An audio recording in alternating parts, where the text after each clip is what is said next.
እስራኤል ኢራንን አጠቃች። ኢራን በእስራኤል መለሰች። አሜሪካ ኢራን ላይ አዘነበች። ኢራን ኳታር ላይ የሚገኘውን የአሜሪካን ጦር ቤዝ መታች። ግልጽ ነው። እንደተመታም ትራምፕ ቀድማችሁ ስለነገራችሁም ብሎ ኢራንን አመሰገነ። ኢራንም ወደ ኳታር ስለተኮሰች ኳታርን ይቅርታ ጠየቀች። እስራኤልም ኳታር ለሰላሙ መደራደር እጅ ስለነበራት አመሰገነች። ኳታር ደግሞ ኢራንንም አመሰገነች። ገብቷችኋል? ውስብስብ ነው አይደል?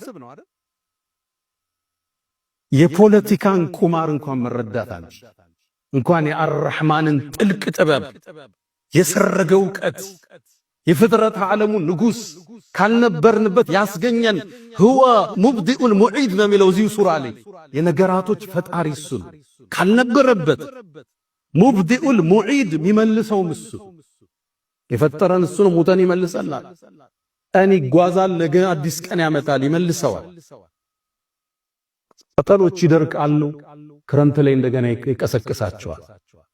ዕውቀቱ የረቀቀ ጥበቡ የገዘፈ በሁሉም ነገር ቻይ አላሁ ጀለ ፊዑላ። ሙእሚን ክስተት ሲያይ ያምናል። እንቅልፍ እያጣን ያማል።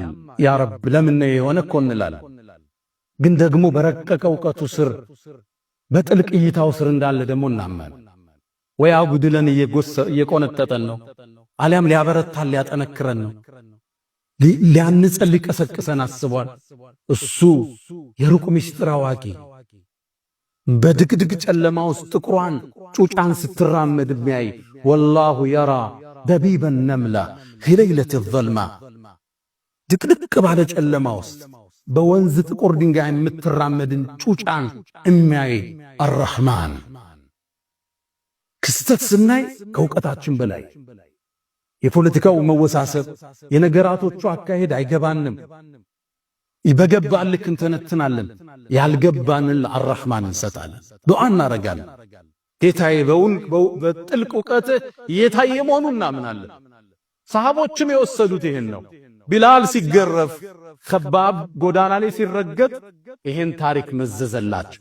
አይዟችሁ ከናንተ በፊት የነበሩ ትውልዶች ጉድጓድ ተቆፍሮ እሳት ውስጥ ተጨምረው እኔ ያየሁት ነበር ክስተቱ። እናንተን የሚመለከታችሁ ማድረግ እንጂ ውጤት የኔ ነው። የነዛን ሰዎችን ታሪክ አላህ እንዴት ተቋጨ አልተናገረም። ምን አደረጋቸው? ባለስልጣኖችን አጠፋቸው አልተናገረም። ዓላማው እነሱን ማጥፋት አይደለም። ተውሂድ ያኔ ሰርጿል። ተውሂድ ከሞት በላይ አሸንፎ ከፍ ብሏል። ይሄን ነው ለሰሃቦች አስተማራቸው። ጽኑ፣ መንገዱ ላይ ተገኙ፣ የረቀቀውን ጥበብ ለኔ ተውታላችሁ። አንድ ክስተት ስናይ በአላህ ጥልቅ ዕውቀት ውስጥ እንዳለን ነው። አላህ ሚሳነው እንደሌለ እንመን። ያኔ ቀልባችን ይረጋጋል፣ ለጥበቡ እጅ እንሰጣለን።